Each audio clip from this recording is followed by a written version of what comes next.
हुई नजर आ रही हैं। आखिरकार सानिया है जिसे उसके सब्र का अजर मिल गया, क्योंकि अब सानिया जिसने सबके ताने बर्दाश्त किए और सबसे बढ़कर अब तो ज़रून भी उसे ताने देने पर आ गया था, लेकिन अब सानिया जिसकी एक बार फिर से गोद भर गई, अब तो वो बहुत ही ज़्यादा खुश है और इसके बारे में अब वो घर में किसी को नहीं बताएगी, क्योंकि अब वो नहीं चाहती कि अब उस घर में बताकर वो किसी और हंगामे किसी और मुसीबत का शिकार हो, क्योंकि वो जानती है कि अब किरण किसी भी सूरत उसे सुकून से नहीं रहने देगी, बल्कि वो उसे नुकसान पहुंचाने की कोशिश करेगी, क्योंकि किरण की असलियत से तो वो बखूबी वाकिफ है। लेकिन अभी तक अब ज़रून की सास है जो कि अब किरण की मकारियों से बिल्कुल भी वाकिफ़ नहीं, लेकिन किरण जिसकी मकारियाँ ऐसा ऐसा अब उसके सामने भी आना शुरू हो जाएंगी, क्योंकि किरण वो अपनी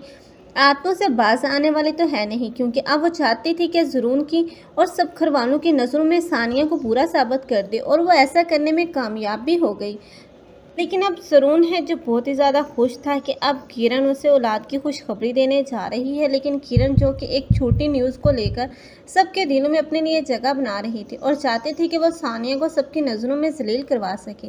लेकिन अब जब ये असलियत सबके सामने खुलेगी तो सबकी सब सोचने पर मजबूर हो जाएंगे कि किरण कितनी ज़्यादा मकार है। लेकिन सबसे बढ़कर अब वसी के साथ किरण की तमाम बातें अब लाइबा अपने कानों से सुन लेगी और उसे यकीन नहीं आएगा कि ये दोनों मिलकर ज़रून और सानिया में इतनी ज़्यादा गलतफहमियां पैदा कर रहे थे और वो सानिया ही को गलत समझ रही थी। ऐसे में हो सकता है कि अब की बार वो वसी को खुद ही छोड़ जाने का फैसला कर ले और किरण की असलियत भी अब वो सबके सामने ला कर रखें, ताकि किरण की असलियत जब सबके सामने आएगी तब किरण को ज़रून फौरी तौर पर डिवोर्स ही देगा और किरण दोबारा उसी मोहल्ले में वापस जाएगी और घुट घुट कर अपनी ज़िंदगी गुजारेगी और पछताएगी कि अगर ज़रून ने उसे अपना ही लिया था तो उसे चाहिए था कि सुकून से उसकी ज़िंदगी में रहती, ना कि यूँ हलचल पैदा करती और सानिया को उस घर से निकालने की कोशिश करती। तब सानिया उसे भी चाहिए कि ज़रून और उसकी फैमिली में से किसी को भी ना माफ़ करे, क्योंकि जो सलूक उन लोगों ने किया है उसके बदले तो अब उन लोगों को पछताना ही पड़ेगा। आप लोगों को ये ड्रामा कैसा लग रहा है कमेंट सेक्शन में अपनी कीमती राय का इज़हार लाजमी करें।